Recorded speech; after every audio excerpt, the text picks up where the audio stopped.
Welcome to episode 1131, Chamath Palihapitiya, from Refugee, Immigrant to SPACS Billionaire.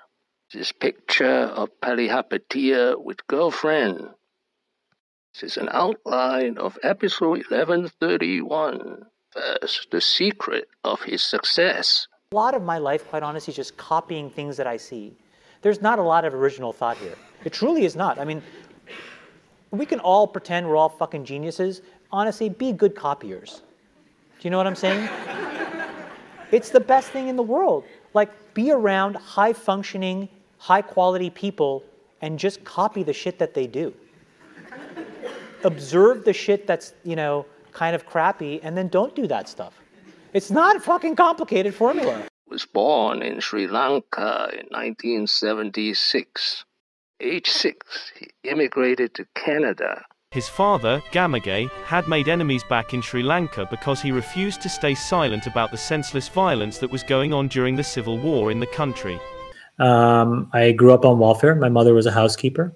My father was in and out of jobs, couldn't really keep, suffered from some depression, suffered from some alcoholism. It's just a really tough, shitty way to grow up.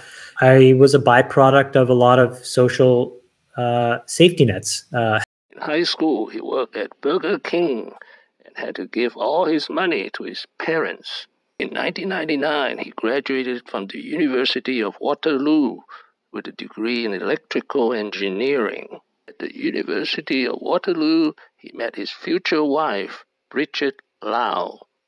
His first job after graduation was working for a company called Interest Rate Derivatives Group, also known as BMO Nesbitt Burns. He joined AOL and became the company's youngest vice president ever. In 2005, he left AOL and joined Mayfield Fund. He only worked there for a few months.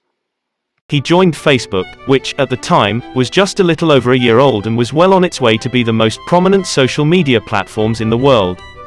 As a member of Team Facebook, he was tasked to increase Facebook's user base.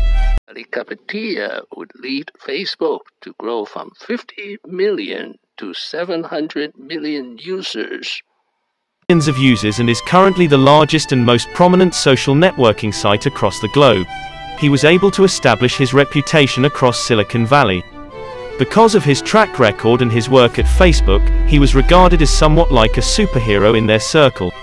Others wanted to be just like him. In 2011, he left Facebook to start his own venture capital firm, Social Capital. Venture capital firm that focuses primarily on technology startups, seed funding. His firm became a game changer in its field because it paid attention to most of the ventures that other venture capital firms ignored.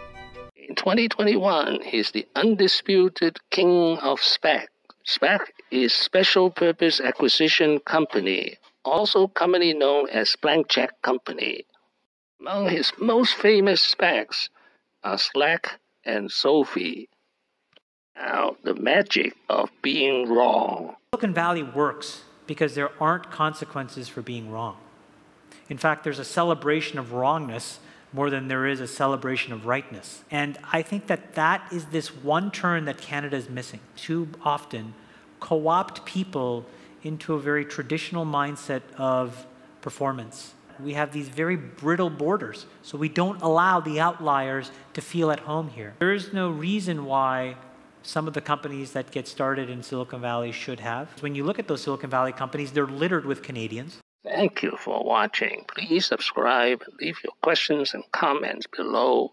My next video will be Chamath Palihapitiya 9 lessons. Wishing everyone peace and prosperity.